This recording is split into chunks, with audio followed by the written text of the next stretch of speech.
We'd like to thank Montecito Bank and Trust for their generous support in making Scam Squad possible. I'm Patti Teal. And I'm Deputy District Attorney Vicki Johnson. Scam Squad is up next. Sound off. 1, 2. Sound off. 3, 4. 1, 2, 3, 4. Scam Squad.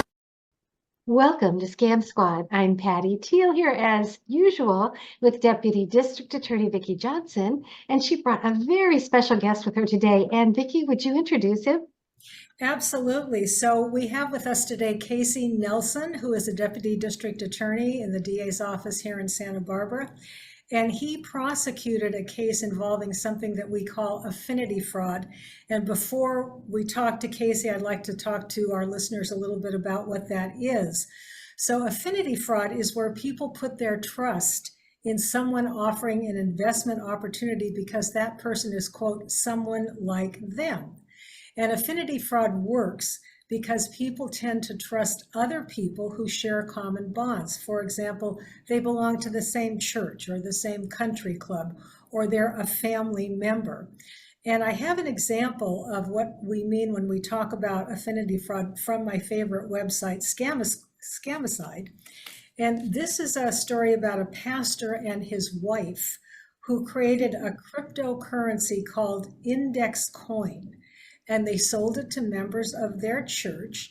And he told his investors that God told him to do that and that it was safe, a safe investment. Well, it turns out it wasn't. The pastor and his wife used the money to finance an extravagant lifestyle, and his investors got nothing. So this leads us to a case much closer to home. And this was an affinity fraud case also involving a member of a church congregation. And it was successfully prosecuted by Deputy District Attorney Casey Nelson, who is with us today. So welcome, Casey. So I understand that your case involved two members of a church congregation here in Santa Barbara, and that the fraudster was a member of the same congregation. So how did this case come to light? Well, like many cases, this originally came to light by a referral from Adult Protective Services. A lot of the senior type cases take that route, as someone will get concerned that the senior is being taken advantage of and will reach out to APS. APS actually isn't a direct law enforcement agency, but they can make referrals. And so in this case, APS made the referral to the California Department of Insurance, who did the investigation into the case. And tell us something about the perpetrator. What kind of business or businesses did he purport to run? Well, a number of them, really. And like a lot of scammers, they're kind of vague about exactly what they can do and what they do for a living. So he originally held himself out to the first victim in the case as an investment advisor of some kind. He had an email with an investment advising group attached to it, but he didn't have any licenses, anything like that. He sort of morphed over time about what he was capable of doing. He ultimately, by the end of his scams against the various people, he was holding himself out as a mediator and a legal document assistant. So he kind of, whatever you wanted, he said he could do for you. Okay. So did he have a modus operandi? Did he have a way that he normally approached his victims and engaged them and convinced them to do things with him? Yeah, so this one's actually pretty interesting, and there's a little bit of a backstory you have to be familiar with to get his MO correct in this one. So he was previously civilly sued by a federal agency over some investment scams. And so he figured out, I can't do that directly. And so what he came up with, based on some training as a paralegal, was these powers of attorney. And what a power of attorney is it gives you the authority to act in someone's behalf. So he got a power of attorney with all of his victims in this case, and then acted allegedly on their behalf, but really in reality just collected their money and spent it on himself. So this was his new version of the scam. Okay, so I'd like to concentrate on one of the first victims in your case, one of the first ones that I was identified, Mary. So how old was Mary when she got involved financially with the defendant? I understand she was one of the parishioners in the church. And tell us a little something about her.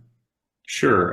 Mary was about 78 when she got involved financially with him. Now, she had known him at the church for quite a while. The defendant had been a member of this church after having left his other church where he had been scamming people for a number of years, and he reached a position of some trust within the group. So Mary had kind of known him at that point, and he held himself out to be a financially competent person, that type of stuff. Now, Mary's 78. She's originally from Scotland. She moved with her husband to the Montecito area and then spent most of her working life working for various families in Montecito till she retired. And I understand that she's kind of a pistol. She's a feisty gal. That's an understatement. Okay. So she wasn't going to let anybody take advantage of her, but I understand that she did go to the defendant for help. What did she want him to do?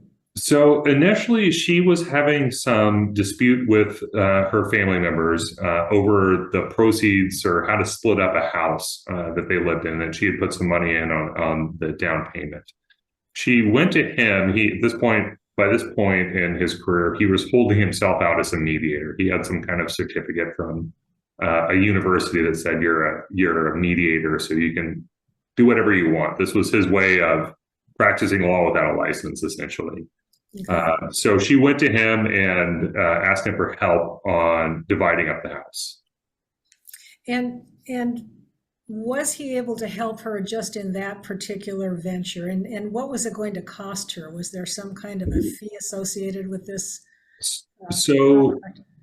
Yeah, I mean, as far as helping her, I don't know. The house was ultimately sold. Whether he helped her or not, they did have meetings and they did have a mediation of sorts. Where it gets sticky there is on the fee. So Mary has said and insisted through trial that there was going to be no fee, that he was supposed to be doing this as a favor. And he ultimately did charge her about $4,000 for the mediation. So did she trust him? Did she believe that he was acting as her friend throughout this? She did. And, based on her history with him in the church and where he was he was well thought of amongst the church members, and he talks a good game. And any successful con artist is going to talk a good game. You don't get successful at stealing by not being, at least superficially trustworthy and talking a good game. So she did. Okay, and how much money did she get when this house eventually sold? So about $175,000, plus or minus change. Did she tell him to do something with the money? What did she tell him to do?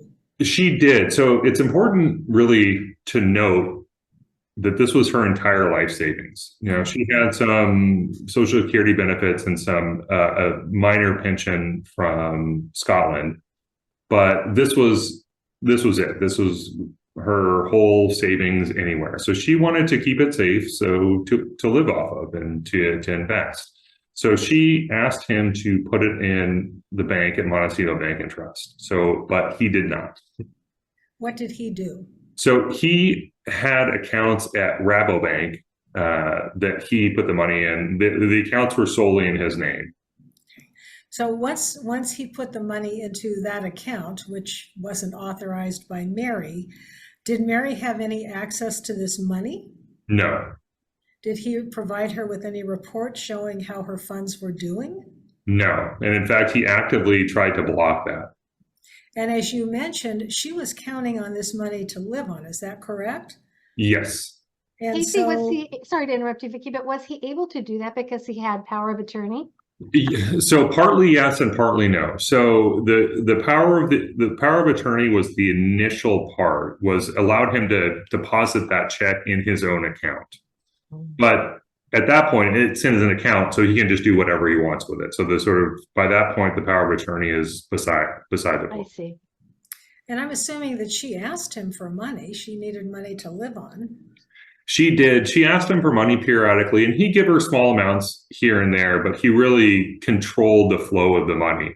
And at that point, he had enough of a pool of money that he could shift money around amongst his victims to keep them unaware of what was going on. So it sounds like he was running kind of a Ponzi scheme. Yeah, He'd give his victims just enough to keep them quiet for a while. exactly. And he was not kind of like a Ponzi scheme. This was exactly a Ponzi scheme. And sort of the thumbnail definition of a Ponzi scheme is where, you know, you're not doing any real investment or just minor real investment, and you're using new deposits to pay off old investors in your account. And there's a number of instances of that happening in this case. And did he actually invest Mary's money in anything, or? So yes and no. So he invested some of the money. He did not invest it on her behalf. He invested it on his own behalf in a Subway franchise down in Los Angeles. The investment allowed the person who created the original Subway to get some more additional equipment for the Subway and pay off some other loans. But he didn't tell Mary anything about this, and he took in all of the proceeds for himself and just spent it on himself. So I'm understanding that you got search warrants for his financial records, and what did they show in terms of where this money went or how he spent it?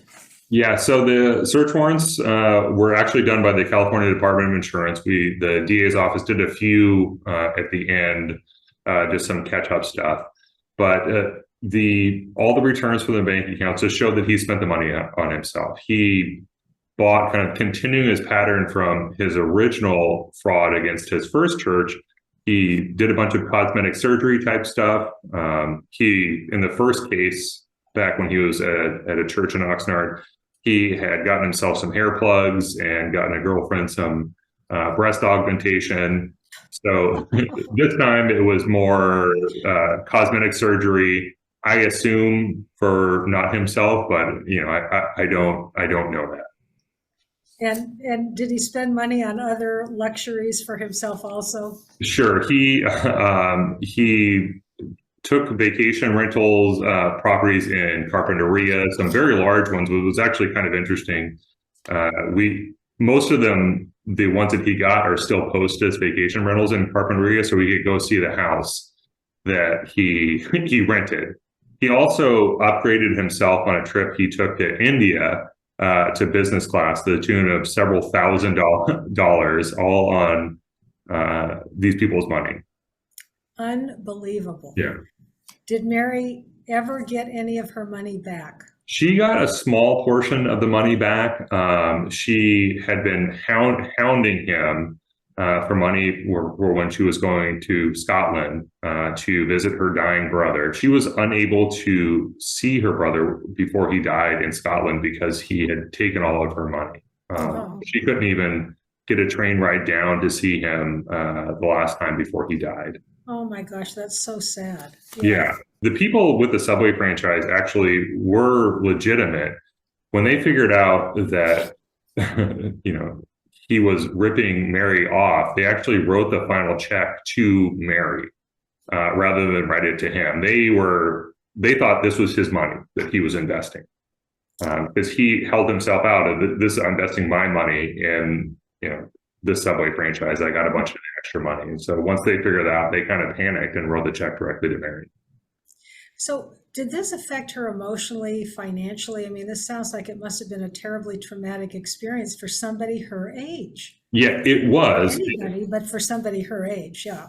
Yeah, I mean, she was, you know, she was particularly vulnerable in this case. You know, she was having that dispute with her family over the house. And so she had to sell the house she lived in. So she was counting on a good place to live, a safe place to live, somewhere where she'd go to be comfortable for the rest of her life. And he took all her money, and she ended up bouncing around various people's houses, ended up homeless for a small period of time. He would put her in various like locations. Some of them were just rat infested, and She was at the Motel 6 in CART for a while. It was a terrible time. And then in addition to that, just having to fight along with all of his delays in the court proceedings, where he's gone through 6 or 7 different attorneys, including up to sentencing that had been scheduled for last week. And then suddenly he has a new attorney. That's so sad. Yeah. And I understand she was hospitalized for a part of the time because she was so emotionally distraught and it affected her physically. Is that it did? She was, and what she tells us is he actually tried to have her committed using that power of attorney, because she's telling everyone that he's ripping her off, and so she reported, at least to us, that he was trying to keep her there under the guise that she was making false reports of him stealing from her. Well, it turns out he was stealing from her, and she was right all along. Yeah. So during the course of this investigation, were there any other victims that were discovered? Sure. There was a number of other victims that were discovered. The other one at the church was a man by the name of Richard Bush, and it followed a very similar pattern to Mary's case, in that Richard worked for a number of years, saved up a 401k. And then the defendant befriended him and convinced him that he was an investment advisor and that he could get him big returns on his investments. And he spent the money on himself. Wow. Yeah. And so whole life savings just evaporated. Richard got a few, a pittance back here and there from his principal investment, but nothing, definitely not the full amount, and definitely not the interest that he was being promised by this person who's holding himself out as a hotel investor in this case. So how many victims in your case were there that you included in your prosecution? So there was 5 total in our prosecution, plus 2 sort of related ones that weren't charged, but had also lent money to the defendant as the wheels were coming off. Basically, he went to a number of other people in the church and just begged for short-term loans, not disclosing that, hey, I'm paying off these other investors who are starting to realize that I stole from them. Oh, how many of these victims were seniors? So of the charged in the case, 5 were seniors. The 2 individuals I just talked to that weren't charged but had lent him money at the end were both seniors as well. So he really did prey on seniors. Yeah, he really is. Seniors and the otherwise vulnerable. So one of the other women that he stole from was a homeless paraplegic who was trying to get this is just awful. Yeah, some life savings. Again, her life savings, it was her money that she was getting from her mom as part of an inheritance. In a very similar situation with a woman who was getting Social Security disability and received an inheritance from her mom. He convinced her to invest with him as well, and he stole her money. Casey, did the parishioners and the minister find out about all of this and what was going on, and could they do anything at all to help? So they did eventually figure it out. It took a while, just again because of who the defendant was. He was a good talker, so he convinced them that this is nothing, no big deal. It's just, I'll give her money back if she wants it, but really never came to it. And a number of them did actually testify against the defendant at trial. Oh, good. So at the end of the day, it did become helpful, but the defendant was really able to manipulate the situation and draw it out based on his, standing within the congregation. Mm-hmm. So I'm going to quote something that she said that was part of one of the pleadings in this case. She said, "I lost everything but the clothes I was in. I lost my family, my friends, 2 congregations. He told so many lies." She said that she trusted the defendant completely. He was one of those people that everyone liked. He tells people what they want to hear. Isn't that an amazing description of a con artist, really? Yeah. It is. And Vicki, you always say there's a con for everybody. You know, there's a scam that everybody can get caught up in, and you could certainly see how a woman of faith in her at her church would believe someone who's supposedly doing good work there. Yeah. So, Casey, what were the main charges that you brought against the defendant? So our primary group of charges were securities fraud, theft, and then money laundering. And we had some other ones that were sort of related, but not sort of totally pertinent to what we're talking about here. Okay. And can you explain the money laundering charge? I always think this is so interesting. Yeah, so it's actually not what most people would think. You know, I think most people's familiarity, if they've ever even heard the term, thinks of some kind of, you know, mob boss who owns a restaurant and all your stolen money runs through the restaurant. But that's not really what it is. In California and throughout most of the country, and including with the federal government, money laundering is just taking money and putting it into the banking system that you know is stolen, and then doing anything in the banking system with that stolen money. And so what that means would be just, you know, if he went to one of these people and said, give me $10,000 to invest, and, you know, him knowing that he's just going to spend it on his next vacation rental, he takes that $10,000 and puts it into the bank. That's a money laundering charge for us. And then when he sends that money from his bank account over to the VRBO or whatever to rent the house, that's another money laundering charge for us. So it's much different than what you think of. It's not a bunch of... I think of Breaking Bad and the chicken business that held the drug business behind it. I didn't know that it was just what you described. Yeah, and that's just a different sort of definition. That's true in the sort of regular sense of obscuring the source of the money. But for us charging it, that doesn't really matter. It's just, did you put the stolen money in the bank account? And then did you use it from the bank account? Simpler. Yeah, much easier for us. Yeah, we talk about money laundering in this show in the context of scams. And scammers will take a victim's money and they'll send it to somebody else to sort of obscure the source of the money, and then it makes its way eventually back to Nigeria or wherever the scammers are located. Yeah. So it's a way of obscuring the source of the ill-gotten gains, if you will. Yeah, and that is one definition of money laundering. We just sort of deal with the technical legal definition of it, about how we charge these guys. So how much money did he get in all from all of these victims, if you've ever added it up? Yeah, so in this round, a little over $700,000.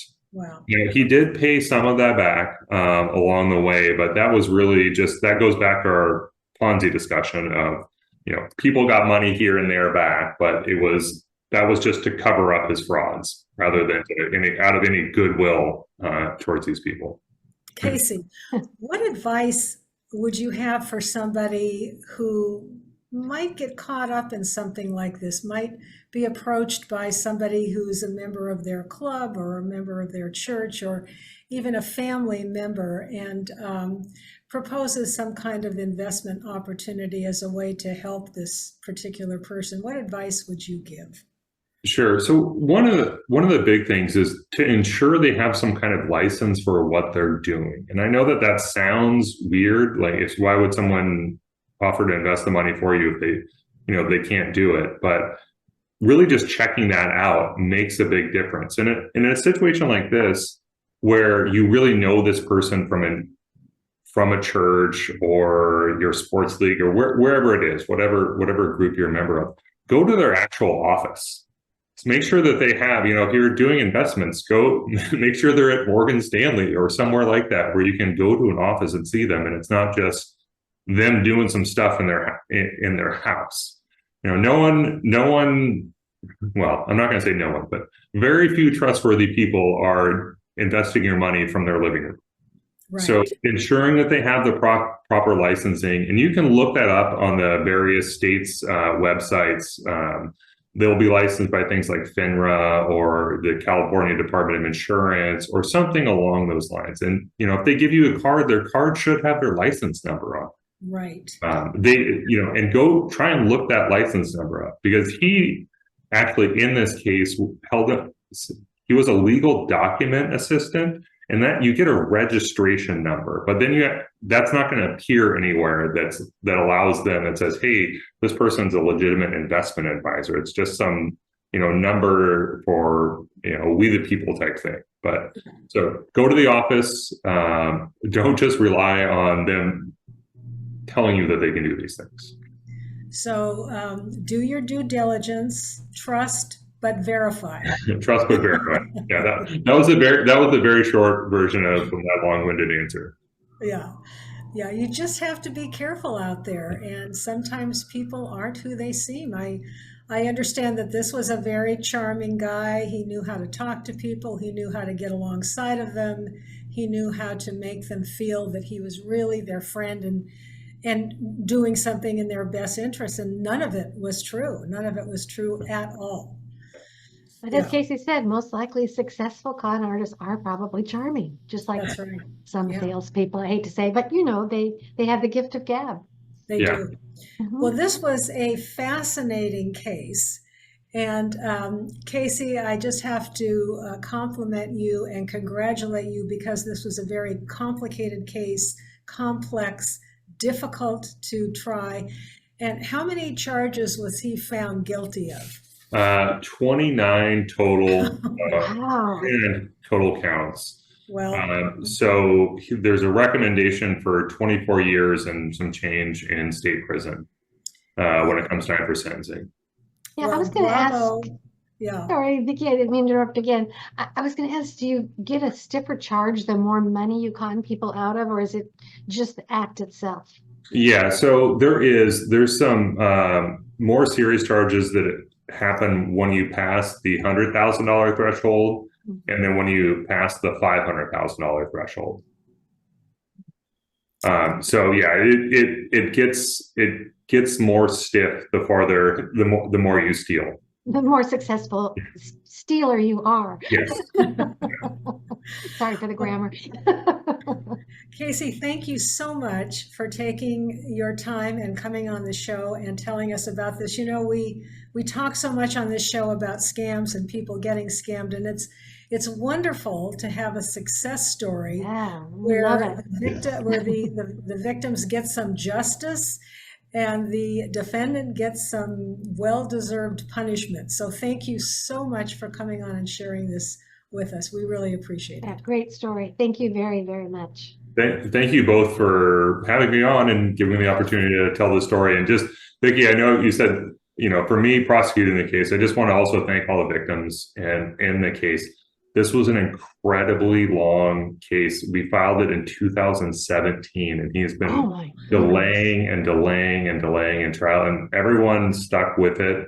No one gave up. And so, I really want to send an extra special thanks out to the victims in the case as well. Thank you so much, Casey. Thank you, Casey. Thank you, guys. Bye. Vicki, thank you so much for having such a special guest on. That story was truly inspiring. It was, absolutely. It was a great story and a great result. Update. After our recording, Brett Levitt was sentenced to 16 years and 8 months behind bars for strip mining the retirement accounts of multiple senior citizens in Santa Barbara and Carpinteria to the tune of $700,000. According to today's guest, prosecutor Casey Nelson, that comes to about 4 years in real time.